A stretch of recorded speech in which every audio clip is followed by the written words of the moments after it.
final speaker and last speaker for today's event. We have Howell Calma. Now, who is Howell? Now, Mr. Howell Calma brings with more than 15 years of solid experience in HR, leadership, HRD process, procedure derived from policies, guidelines, plans, and programs that impact human resource administration and operations within the areas of recruitment, staffing, compensation, benefits, personnel, and labor relations, training, performance management. Currently, he is the Human Resource Management and Corporate Services Supervisor of Clark Electric Distribution Corporation, coordinating the HR link between various departments, developing as well team building programs, job descriptions, and management reports. Now, to discuss effects on CSR on employees' organizational behavior, please join me in welcoming Mr. Howell Calma.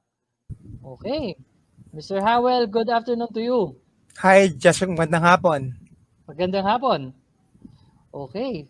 Sige. So, can you please show us the presentation? So, this is a very good continuation of the previous topic a while ago. So, I think the platform is still open on your end. Can you put the PowerPoint on the other side? All right. No, this is a good continuation because this is about CSR on employees' organization behavior. I believe now we will still get further into the details of CSR. Now, it's not just about tree planting. It's not just about feeding program. No, it's not just about linis area. No, this is actually a very heavy, and we can probably explore this with Mr. Howell Calma. Okay, we can now see the presentation. All right, Okay, the floor is yours, Mr. Howell. thank you, Jester. It's a very good prelude yung talk ni na Ma'am Vivian kanina, no? Regarding my talk on effects of corporate social responsibility on employees' organizational behavior. So, research at the individual level of corporate social responsibility has been growing rapidly. Yet, we still lack a more complete understanding of why and how individuals, like for example employees, are affected by CSR. This presentation contributes to the gap by exploring the ties between CSR and employee behavior. My presentation will be divided into two parts. First, I'll discuss the corporate CSR as a whole. Second, how corporate responsibility improves company culture and employee behavior. Okay, the case of CSR, the business case of a CSR. In the last decade, in particular, empirical research has brought evidence of measurable payoff of corporate social CSR initiatives to companies as well as their stakeholders. Companies have variety of reasons for being attentive to CSR. This report documents some of the potential bottom line benefits. For example, reducing cost and risk, generating competitive advantages, developing and maintaining legitimacy and reputational capital, and achieving a win-win outcomes through synergistic value creation. The term CSR is still widely used even though related concepts such as sustainability, corporate citizenship, business ethics, stakeholder management, corporate responsibility, and corporate social performance are vying to replace it. In different ways, these expressions refer to ensemble of policies, practices, investments, and concrete results deployed and achieved by a business corporation in the pursuit of its stakeholders' interest. This presentation discusses the case of CSR, that is, what justifies the allocation of resources by the business community to advance a certain socially responsible cause. The business case is concerned with the following question: what tangible benefits do business organizations reap from engaging in CSR initiatives? This presentation reviews the most notable research on the topic and provides practical examples of CSR initiatives that are also good for the business and its bottom line. The search for business case, a shift in perspective. Business management scholars have been searching for a business case for CSR since the origin of its concept way back in the 60s, as stated by Freeman. And an impetus of the research question for this report was a philosophical. It had to do with the long-standing divide between those two. Another impetus to research on the business case of CSR was more pragmatic. Even though CSR came about because of concern about businesses' detrimental impacts on society, the theme of making money by improving society has also always been in minds of early thinkers and practitioners. With the passage of time and in the increase of resources being dedicated to CSR pursuits, it was only natural that questions would begin to be raised about whether CSR was making an economic sense. The socially responsible investment in movement. Establishing a positive ties between corporate social responsibility or performance and corporate financial performance has been a long-standing pursuit of researchers.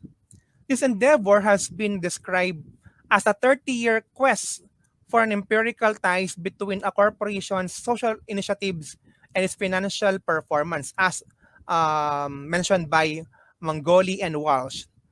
One comprehensive review and assessment of studies exploring the CSP as a CFP ties concludes that there is a positive ties between these two, as concluded by Mahon and Griffin.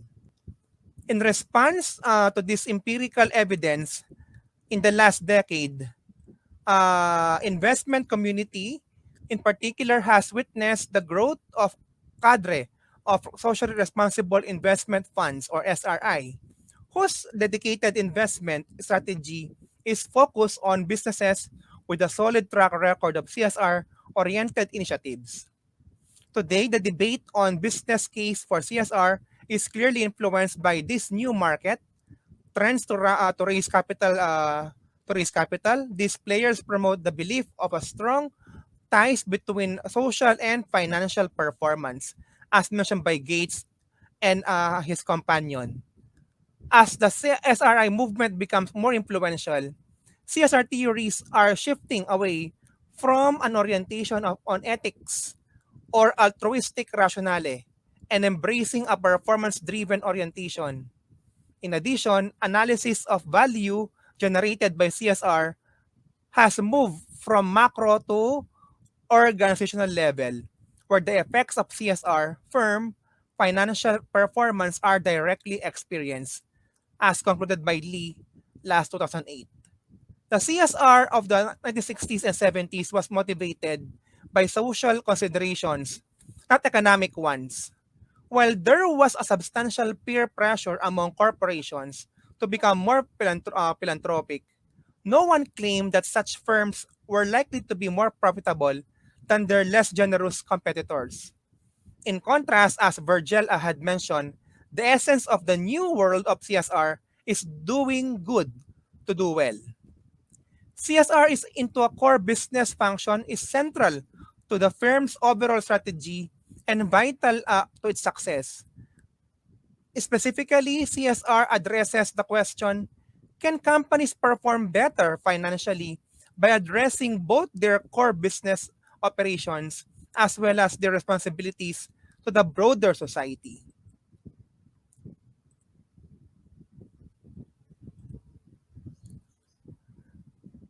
As firms demonstrate their ability to fit in with the communities and cultures in which they operate, they can build mutually beneficial ties with stakeholders. Firms focus on value creation by leveraging gains in reputation and legitimacy made through aligning stakeholders, as mentioned by Koroks and his companions. Strong reputations and legitimacy sanction the firm to operate in society. CSR activities enhance the ability of a firm to be seen as legitimate in the eyes of consumers, investors, and employees. Time and again, consumers, employees, and investors have shown a distinct preference for companies that take their social responsibilities seriously. A Center for Corporate Citizenship study found that 56% of executives thought their social responsibility strategies resulted in improving corporate reputation and saw this as a business benefit.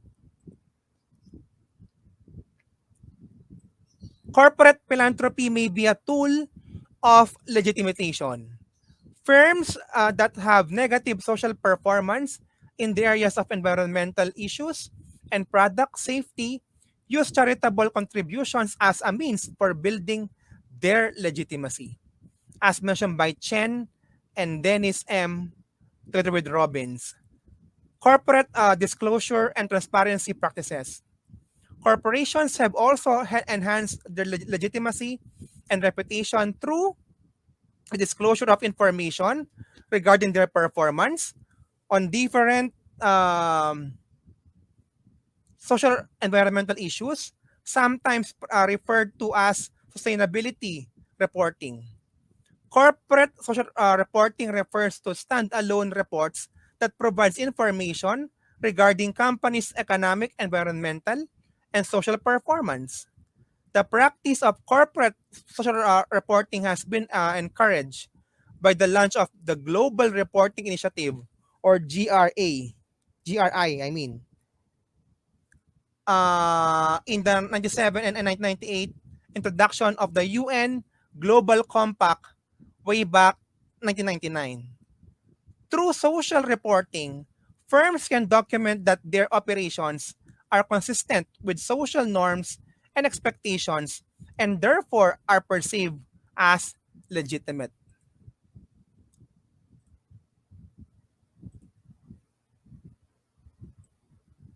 Seeking a win-win outcomes through synergistic value creation. Synergistic value creation arguments focus on exploiting opportunities that reconcile differing stakeholders' demands. Firms do this. Firms do this by connecting stakeholders' interests and creating pluralistic definitions of value for multiple stakeholders simultaneously. In other words, with a cost of big enough, they can unite many potential interest groups. Stakeholder engagement. The win-win perspectives on CSR practices aims to satisfy stakeholders' demands while allowing the firm to pursue financial success. By engaging its stakeholders and satisfying their demands, the firm's opportunities find opportunities for profit with the consent and support of its stakeholders' environment. Therefore, the business case for corporate social CSR can be made. While it is valuable for a company to engage in CSR for altruistic and ethical justification, the highly competitive business world in which we live requires that in allocating resources to social responsible initiatives, firms continue to consider their own business needs. Well, you know what? In the last decade in particular, empirical researches have brought evidences of measurable payoff of CSR initiatives on firms as well as their stakeholders. Firms have a variety of reasons for being a CSR initiative attentive. But beyond the many bottom line benefits outlined here, businesses that adopt CSR practices also benefit our society at large. The second part of my talk will cover about the how corporate CSR improves company culture. When a company embraces a robust corporate CSR program, it is not only improves surrounding communities but also benefits the organization's employees. No? Through CSR programs, businesses and organizations become more conscious about how their operations affect the communities, environment shareholders, and people around them. CSR programs may include reducing an organization's impact on the environment, employee volunteer days, philanthropy towards community initiatives, offering scholarships and pathways to higher education for prospective college students, and more. Here's how an organization's corporate CSR program benefits its employees.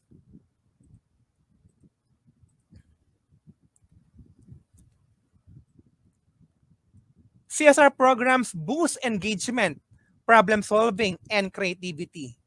In a survey conducted by a nonprofit, Net Impact, did you know that 53% of workers and 72% of students ready to enter the workforce said that a job where I can make an impact was an important to their happiness, and it ranked higher than being wealthy, having children, or working in a prestigious career. When a company engages in a CSR program and it brings positive results outside of the company, its employees are more likely to align with the company's goals and also strive to mirror values of responsibility in their daily task. Improving employee retention and attracting top prospects. Today, employees want to work for a socially responsible company more than ever. And this moral is at the top of their minds when interviewing for new positions.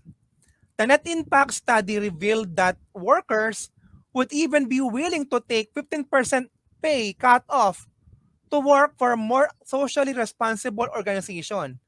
And according to the study, 35% of respondents would take 15% pay cut to work for a company committed to CSR initiatives. 45% would take 15% pay cut for a job that makes a social or environmental impact. And 58% would take a 15% pay cut to work for an organization with values like my own. Improving employee behavior and teamwork skills. When a company takes responsibility for its action as an organization, its employees will most likely to follow suit. No?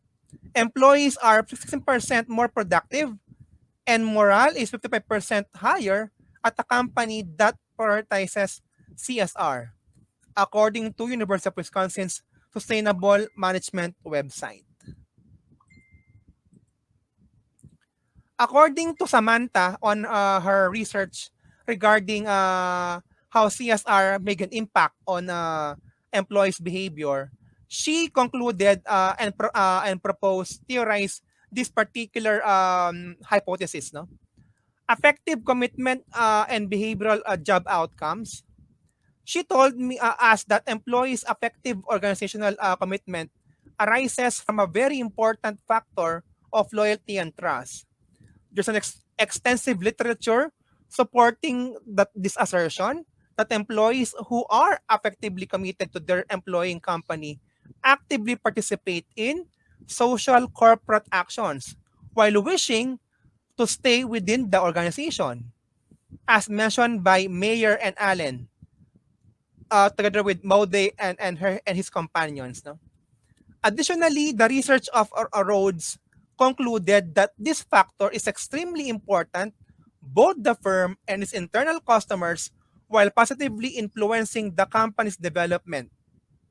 And according to Larson and Ellen, they found that effective commitment, which reflects employees' emotional attachment to their organization, positively influences their intentions to stay and their involvement in the organizational actions. Based on this discussion, Samantha hypothesized that employees' effective organizational commitment will positively influence their behavioral outcomes. Like, for example, intention to stay, positive word of mouth, and performance and CSR championing behavior. CSR belief and employee behavioral outcomes.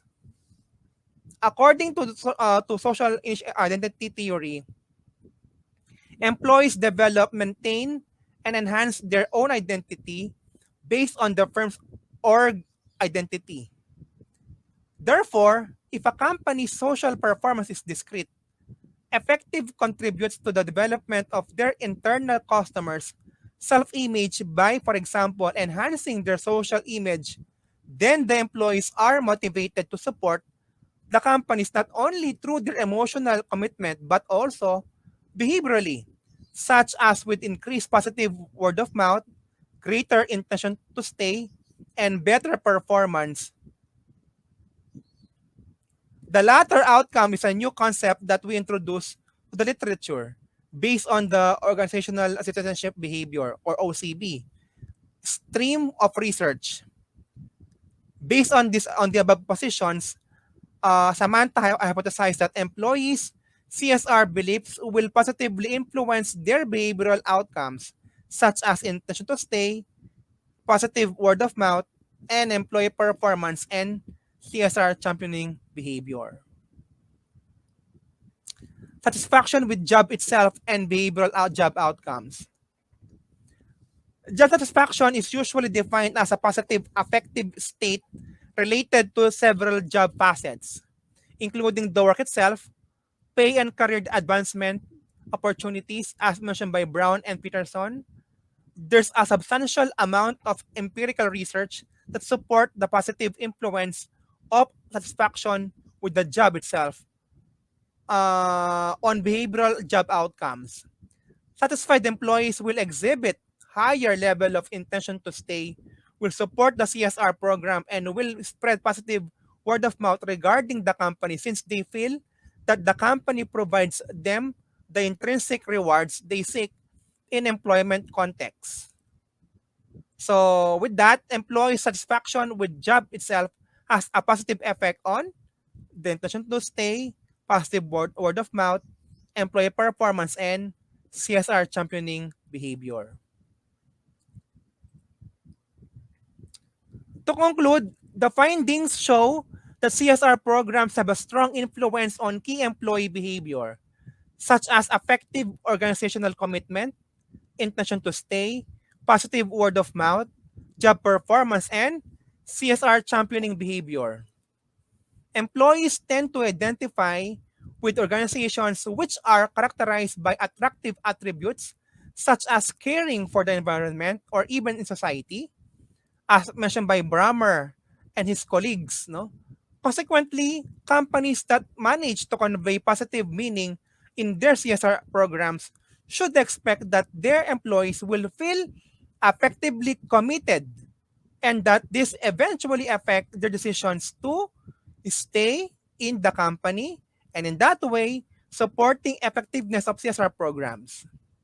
Additionally, fostering positive social image provides a basis for the fulfillment of employees' need for self-expression and the enhancement of their self-image, which may lead them to spread positive word of mouth about the company's products and services, as well as creating a positive corporate image for the company as an employer of choice for attracting the best talents in the job market.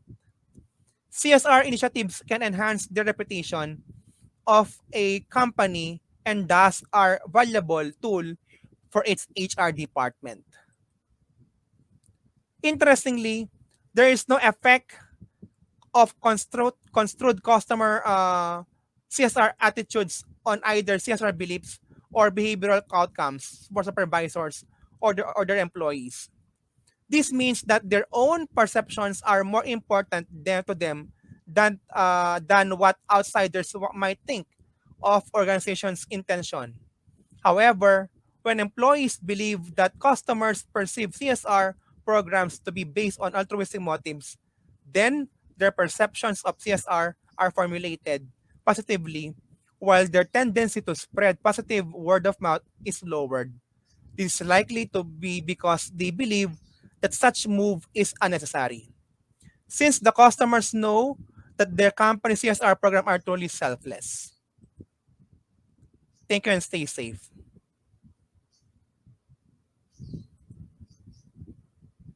Okay, so with that, thank you very much, Mr. Howell, no, for providing us a very comprehensive understanding regarding the plenary session topic effects on of CSR on employees' organizational behavior.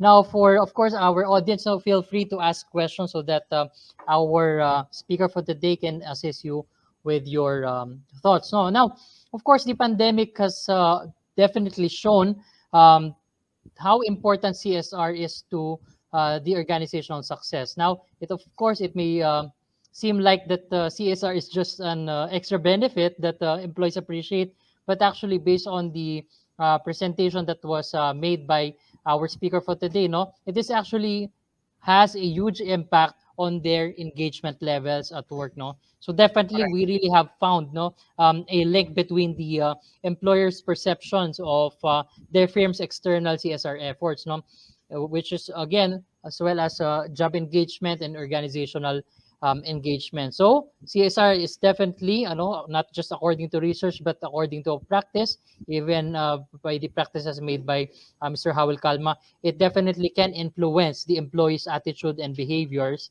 no, by enhancing the company pride according, no, yun nga dun sa talk ni Mr. Howell Kalma. Now, with this knowledge at hand, Mr. Howell Kalma, no, of course, we all know that companies should make CSR a central part of their company culture. Now, of course, CSR is really nothing new, and it is usually used in softer contexts than a global pandemic. Now, um, based on your observation, especially post-pandemic era, no, do you believe that the CSR evolved? With the pandemic, yeah, definitely it has evolved, no? Like for example, in our company, usually we are just looking for an orphanage where we can give gifts during Christmas. But Mm-hmm, nowadays, because of the pandemic, we enhance the quality of our CSR. Like for example, we are now giving printers and bond mm-hmm, papers for the module creation of the public school teachers. No? mm-hmm, We are tying up with One Miracle Foundation in providing laging handa kits mm-hmm, to the frontline, like the teachers and the non-teaching personnel. mm-hmm, So these are the different parang activities of CSR that we are doing nowadays, which I believe evolve, no, from the usual gift giving, mm-hmm, but it's more on now on the actual malasakit that we mm-hmm, are trying to give, no, as part of our values in our company to different schools and students. We also parang conducted a or initiated a activity, like for example, we launched a singing sa mm-hmm, mga kabataan sa mga paaralan, no, mm-hmm, wherein we were able to give particular gadgets to some high school students in one school in our franchise area. mm-hmm, After they draw a particular symbols of the pandemic, and those particular parang artworks are displayed in our company, in our new building. So those mm-hmm. are the different evolving tools that I can mention that had practically shown in the past couple of years, or I mean couple of months of the pandemic. Right, right. And it's not just really based on trends, no, it's not just based on what you want to do, but it's actually based on the needs of your community. It's Correct. really best to assess the needs. So it's not just about, oh, I found this on Google, no, I found this doing by other companies, but does your company community needs it? So how Mhm. do you best assess? Now, for example, if the organization wishes to have a CSR activity, what steps should they take, no, in order for them for their CSR activity not just to become successful but also effective? Well, as mentioned by the previous speakers before my talk a while ago, Mhm, they told us that we need to screen the company's mission, vision, and values. No, mhm, so if our companies is value would be more on the malasakit, more on parang giving help to people who are in need. No, well we can always stay on those particular values for us to maintain and for us to have yun nga parang to have that momentum, no, like for example If we will be going to look at it on the perspective, what Mhm. we do in our company, we try to ask the different stakeholders, no? What do you need ba as of the moment? Do you need this particular? Kasi if we will be asking them, do you want us to give you some clothing or some used clothes or some food to eat, no? And they will tell us na no sir, we might want na lang po siguro to provide gadgets for our students, no? If you can provide us parang printers for our modules. So if we could keep on asking the stakeholders, we can provide what is best for them also. I definitely agree. No, so again, it's best to provide no what is really needed and not just according to the trends, no, or what's Mm. being done by others. It doesn't really mean that this is the best practices that is being done by other organizations. It means that you can also apply these practices. Now, we've also been hearing the term, no, of course, the UNSDG 17 goals is nothing new, but how is UNSDG connected with CSR? We've been hearing the 17 UN SDG goals as well, which is starting to be implemented in some organizations. How are these two connected? Way, how well? What is that? UN? UN SDG goals. So we've been hearing the UN SDG goals for quite some time, which is introduced by the UN previously na or many times before na. But how are they connected, the UN SDG and CSR? Sorry Jester, Mhm. hindi ko I wasn't able to hear that before pa. So Uh-huh. I need to look at it first before I can Mhm. give you an Sure. appropriate answer. Sorry. All right. Yeah, no worries. Now we also have a question here from Melissa Nares. Is it necessary to include CSR as part of the employees' KPO or scorecards? Parang kasi paminsan they also include the CSR in the job descriptions, and this is being Oo. included as well in their KPO or scorecards para at least talaga ma-practice nila yung CSR activities, no? Is it really necessary, Mr. Howell? On my end, as HR practitioner, CSR is included on my KPI, no. So because the company would like to instill values and would like to know if how effective would be the activity for everybody, no. So I think it must be included in the KPI. Mhm. Okay, last question from our audience. No, I'm not sure if you have experienced this ano, if CSR is also called charitable work, will it lessen the tax for the company? Were you able to Uh, experience something like that? no, maybe yung mga bigger companies that would donate parang for example yung mga example land, no, or parang Mhm, mga rights ganon, but yung mhm. simple CSR alam ko wala naman siyang effect sa tax. All right. Okay. So, any last words or parting message, no, to our viewers before we end your session? Yun nga, no, always try to look at things where we could help other people. But as mentioned by previous speakers a while ago, we only can give what we have. So we are not going to embrace something that we can't embrace really. So if we can give only this particular amount of this particular time or resources, uh, we will do it. But if we can't do it, we will not be aiming too high or too much, specifically if we can't reach them, no. Sabi nga ni Dr. D kanina, by doing your work rightly can justify the means of CSR already. If you are a baker, if you can bake good bread, you are doing a good CSR. If you are an HR practitioner and if you provide good customer service to your employees or to your subordinates, I think you are doing a CSR also. So All CSR is right. a way of life. Right, right. It's also a way of life, no? So thank you very much for that. No, no, it's a very good way to end the session, no? Do not give, no, what you do not have, and do not teach what you do not know. And also as well, no, even simple CSR activities can definitely change the lives of the community or even the stakeholders itself. Now, thank you very much, Mr. Howell Kalma, for the talk. Now, to meet one